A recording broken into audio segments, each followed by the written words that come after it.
Excellence, Madame la Première ministre, honorable Président de l'Assemblée nationale, honorable Président du Sénat, Excellences, Messieurs et Dames ambassadeurs et chefs de mission diplomatique, Monsieur le Président de la Cour constitutionnelle et Président du Conseil supérieur de la magistrature, honorables députés, honorables sénateurs, Mesdames et Messieurs les membres du gouvernement, distingués invités en vos titres et qualités respectifs. Qu'il me soit permis, Excellence Monsieur le Président de la République, magistrat suprême, de vous exprimer toute ma gratitude. Gratitude à cause de ma nomination en qualité de ministre d'État, ministre de la Justice et garde des Sceaux de la République démocratique du Congo.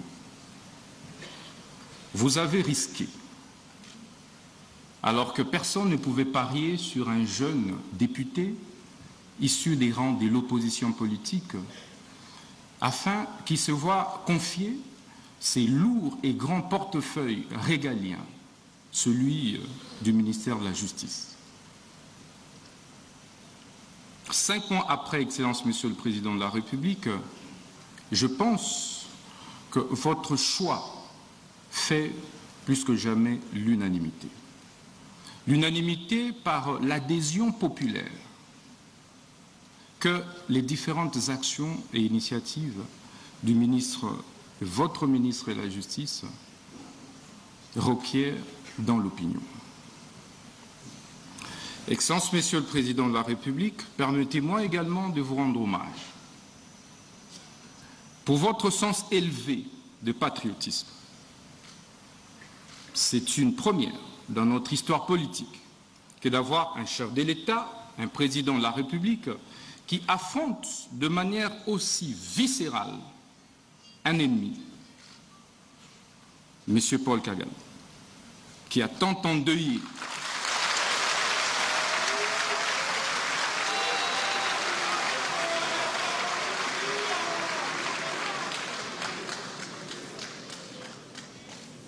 Je disais, Excellence Monsieur le Président de la République, que c'est une première dans notre histoire politique que de voir un chef de l'État autant aimer le Congo, porter autant les aspirations des Congolaises et Congolais, travailler pour la préservation de l'intégrité du territoire national, en ouvrant un front politique, diplomatique, judiciaire clair contre l'agression rwandaise pilotée par ce criminel économique et criminel de guerre, M. Paul Kagame.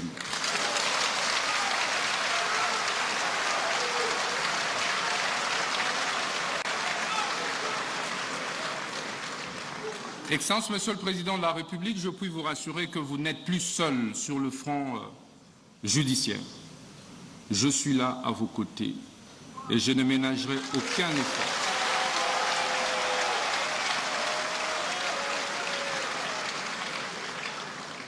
pour que la République démocratique du Congo, au travers de votre autorité, puisse gagner cette bataille injuste, cette guerre injuste et illégale qui nous a été imposée injustement à cause de nos ressources naturelles. Excellence, Monsieur le Président de la République, après cette phase d'hommage, permettez-moi de rappeler également votre dévouement pour l'instauration de l'état de droit, véritable état de droit, depuis votre avènement à la tête de notre pays. Et cet état de droit passe indubitablement par une justice juste et équitable. Mais Excellence, Monsieur le Président de la République, c'est quoi alors la justice ?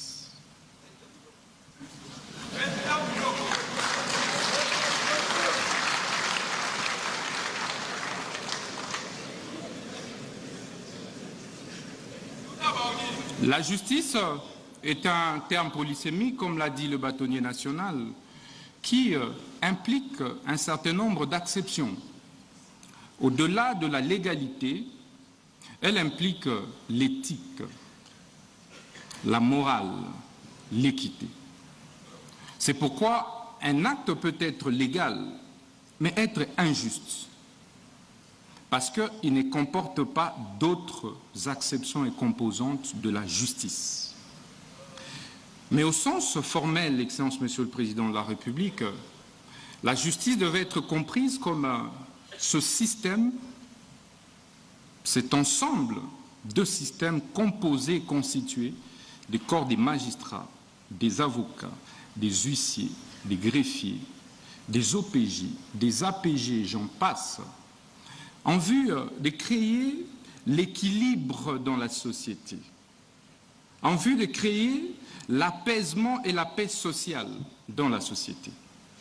C'est pourquoi, partout au monde, y compris dans notre société, le constituant et les législateurs congolais ont créé ce qu'on appelle la séparation des fonctions pour éviter des abus de la part d'une composante.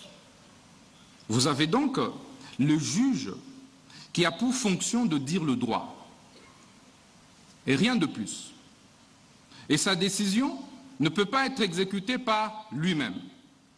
Il faut donc un huissier de justice pour exécuter sa décision. C'est pourquoi un magistrat debout ne peut pas lui-même exécuter son propre mandat. Il faut donc un APJ, il faut donc un IPJ pour exécuter son propre mandat. C'est pourquoi il faut des greffiers pour pouvoir apposer des formules exécutoires sur des décisions des justices et poser d'autres actes extrajudiciaires. Excellence, Monsieur le Président de la République, c'est toutes ces composantes qui constituent ce qu'on appelle justice. Parce qu'en réalité, sans une composante, le système est défaillant. Si aujourd'hui les avocats décident de ne plus prester, la justice sera handicapée. Si les greffiers font la même chose, la justice sera handicapée. Si les magistrats grèvent, ça va être la même chose. Donc la justice est un corps, c'est comme un corps humain, où chaque membrane joue un rôle essentiel.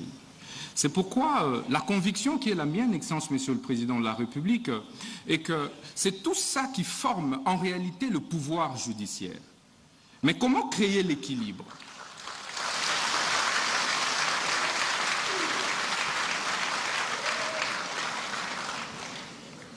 Mais comment alors créer l'équilibre et veiller qu'une composante puisse empiéter sur les fonctions d'une autre composante?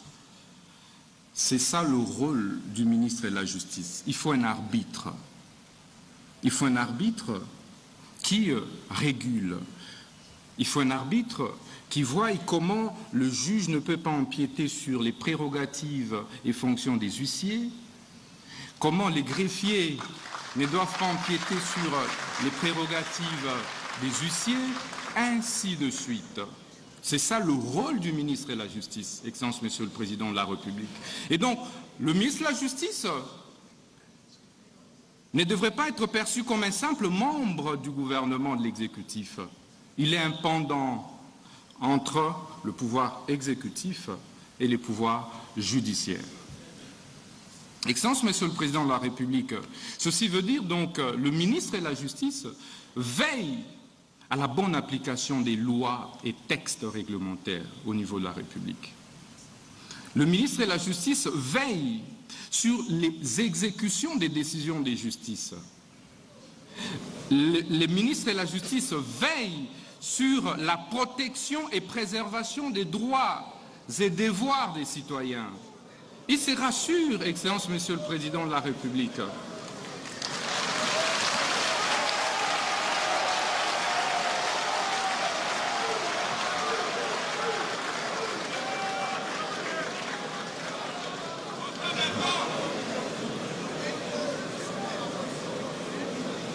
Je disais donc que le ministre de la Justice veille à la sauvegarde, à la préservation des droits et libertés fondamentaux des citoyens. C'est donc le protecteur des faibles. C'est donc le protecteur des démunis, de ceux qui pensent que la justice est réservé à une certaine classe, à une certaine catégorie. C'est cela aussi le rôle du ministre de la Justice. Excellence, Monsieur le Président de la République, chef de l'État et magistrat suprême, qu'en est-il de la justice en RDC? Le constat, vous l'avez plus d'une fois fait,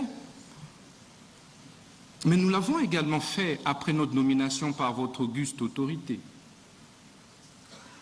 7 Congolais sur 10 sont insatisfaits de la manière dont notre justice est distribuée et administrée.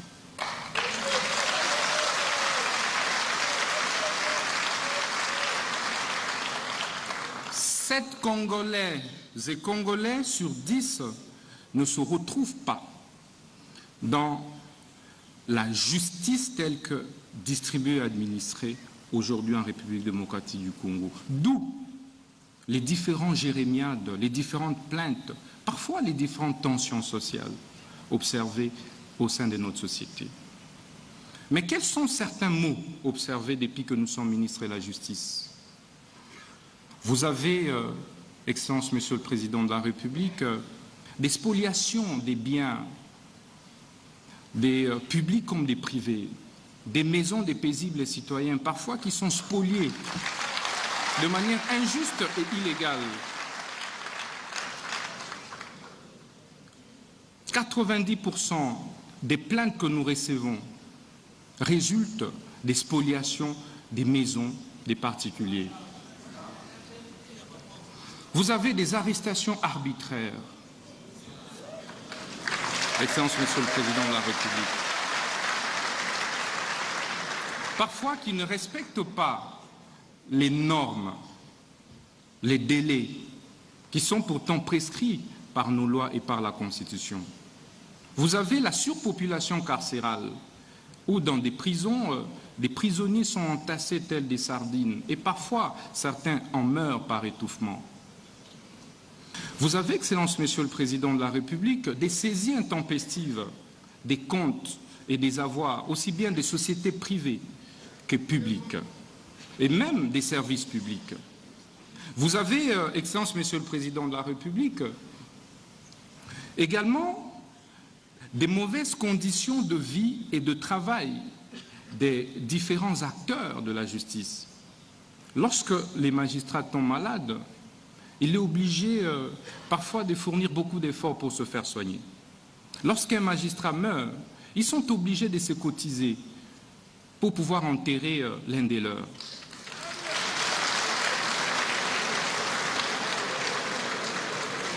Il n'y a pas de prime de brousse, d'où la plupart des magistrats et juges préfèrent se concentrer ici à Kinshasa et refusent d'aller à l'intérieur du pays. Et donc, dans la plupart des juridictions à l'intérieur du pays, il n'y a pas de juges.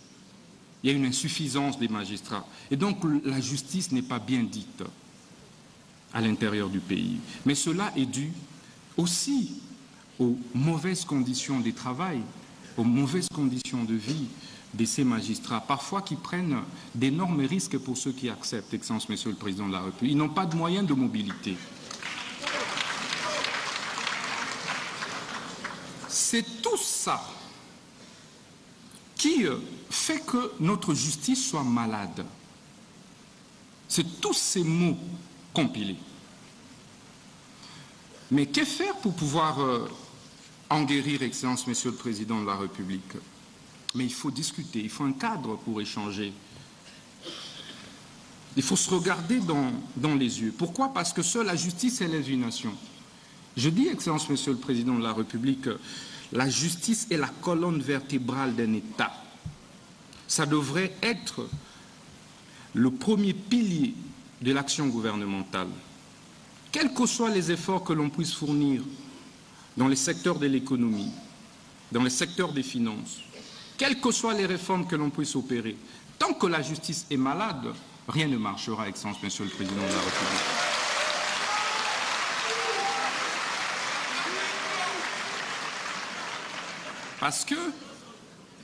Parce que l'impunité, les détournements, la corruption ont malheureusement élu domicile au sein de notre justice. Et il sera ainsi difficile de pouvoir impulser le développement de notre République sans toucher de fond la réforme de la justice. Donc, il nous faut du courage, il nous faut de l'audace, puisque nous n'avons que ce pays, de nous regarder en face et de nous dire les problèmes c'est à tel niveau et la thérapie est là. Et accepter que cette thérapie soit administrée de manière ferme, claire et sans faille, Excellence, Monsieur le Président de la République.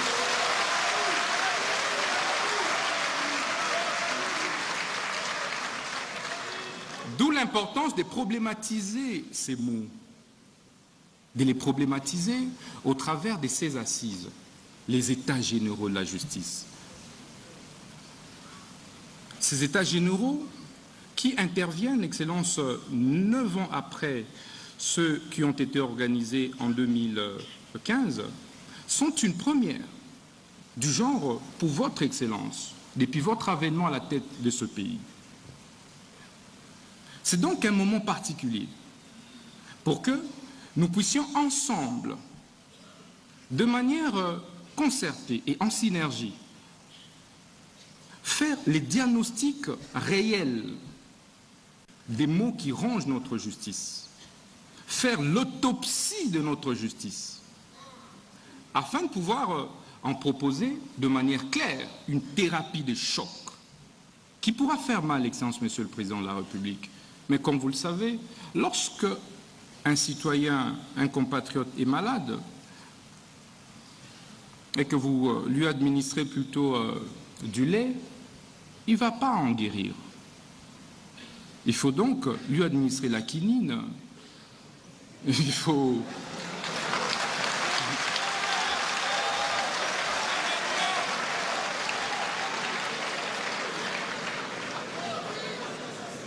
Excellence, Monsieur le Président de la République, lorsque vous avez une plaie et que vous mettez du sucre sur cette plaie-là, elle ne va pas guérir.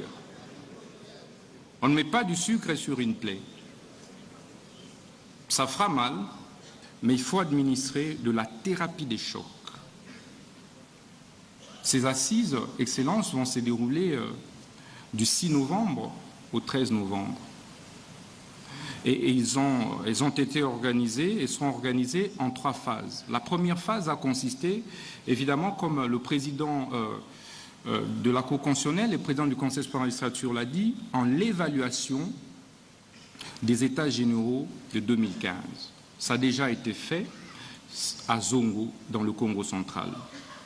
La deuxième phase, qui constitue, Excellence, Monsieur le Président, la particularité de ces États généraux, ce sont les consultations populaires.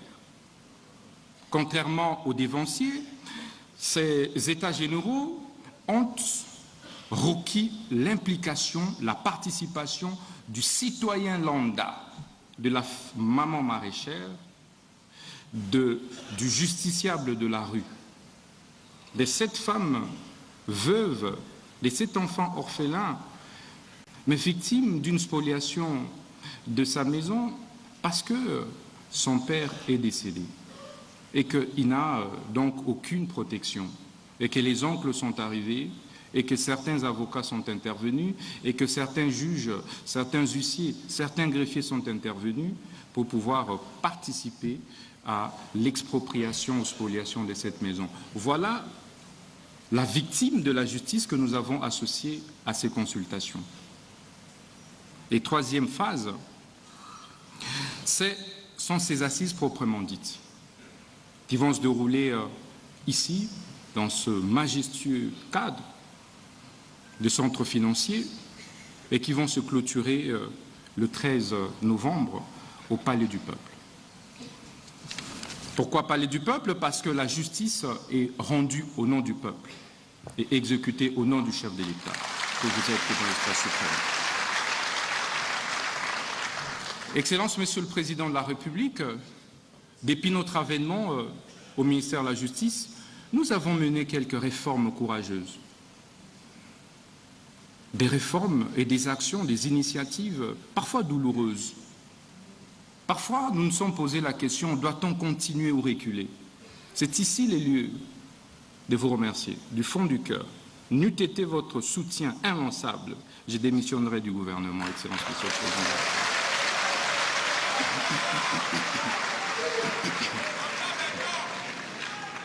La première réforme courageuse, c'était l'insaisissabilité des biens des entreprises publiques, services publics, établissements publics.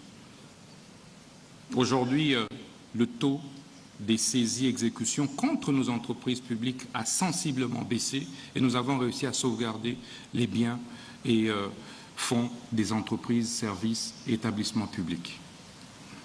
Excellence, nous avons également instauré ce qu'on appelle en droit étranger la caution judiciaire pour éviter que n'importe quel quidam puisse déranger les entreprises qui acceptent de venir investir dans notre République, qui faisait l'objet de beaucoup des plaintes et souvent fantaisistes, et doubler, Excellence, des condamnations parfois exorbitantes, à des astreintes exorbitantes, à des dommages-intérêts parfois mirobolants, qui ont fait que certaines entreprises puissent fermer et quitter la République. Pourtant, on ne peut pas créer de l'emploi sans investisseurs privés. Et donc, ça a été notre devoir, sous votre impulsion et vos instructions, de pouvoir réformer sur ce plan-là. Nous avons également procédé à la bancarisation de tous les frais de justice, qui est un processus. C'est difficile parce que c'est une réforme. Mais au bout de compte, nous allons y arriver. En si peu de temps, là où nous avons réussi à bancariser, Excellence, Monsieur le Président, nous avons décuplé les recettes qui relèvent du ministère de la Justice. Nous avons également, Excellence, sous votre impulsion, amorcé des actions de désengorgement. Des désengorgements de nos maisons carcérales, de nos prisons. Ça a été difficile. Aujourd'hui, Excellence, la prison de Makala, qui constitue une épine, en fait, pour le gouvernement, votre gouvernement, ne constitue plus un problème comme avant. Parce que nous avons, grâce à votre impulsion, pris des décisions et des mesures courageuses, celles de désengorger. Aujourd'hui, il n'y a plus de morts dans la prison de Makala par étouffement, Excellence, Monsieur le Président de la République.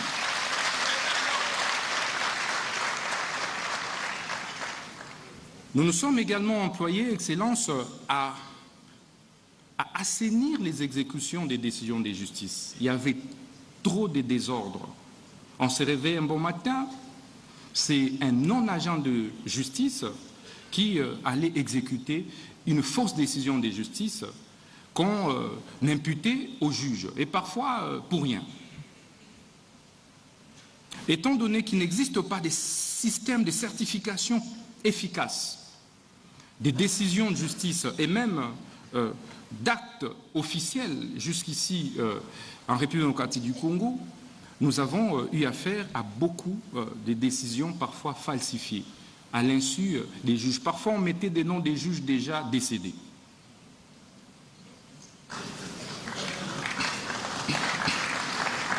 Excellence, Monsieur le Président de la République, aujourd'hui, les taux des exécutions barbares dans la ville de Kinshasa a systématiquement baissé, que ce soit au niveau des banques, que ce soit au niveau des particuliers. On ne se réveille plus un bon matin et on a un particulier qui va ravir la parcelle d'autrui. Excellence, vous pouvez vérifier, ça n'existe plus aujourd'hui à Kinshasa, depuis notre nomination comme ministre de la Justice et garde des Sceaux, parce que nous frappons fort lorsque nous nous rendons compte qu'il y a un réseau des mafieux qui s'emploie à pouvoir commettre des bêtises.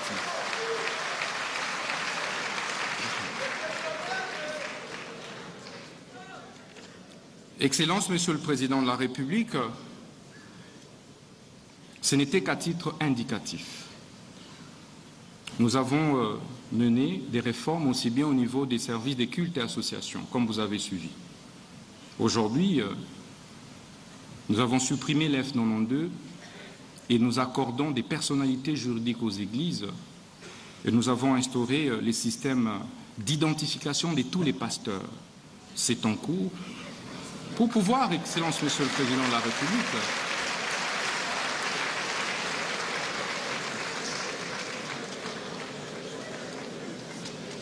Excellences, pour mettre fin à cette floraison, parfois aussi des faux pasteurs qui pilulent et qui, malheureusement, contribuent dangereusement à l'immoralisation de la société. Nous allons donc exiger un permis de culte pour tout celui qui devra se présenter devant ses paroissiens ou ses fidèles. Excellences, Monsieur le Président de la République, vous permettrez de ne pas abuser de votre temps pour chuter. Les États généraux que nous sommes en train d'organiser, ce n'est pas un lieu de confrontation, d'affrontement entre le ministre et les magistrats et les huissiers et les avocats, les citoyens et les magistrats. C'est plutôt un cadre des prises de conscience collectives, des remises en cause systémiques et systématiques des pratiques que nous avons observées pendant des décennies et qui malheureusement ont démontré leurs limites et ont détruit notre système judiciaire.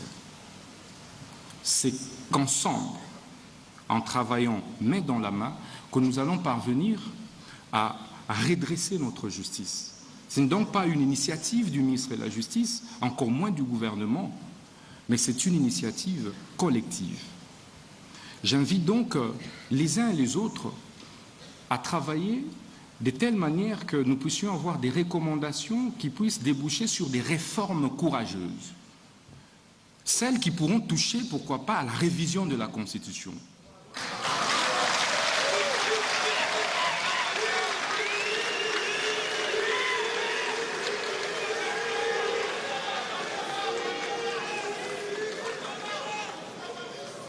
Parce que, Excellence, Monsieur le Président de la République, comme disait Rouvillois, les constitutions ne sont pas des tentes dressées pour le sommeil, tout comme les lois.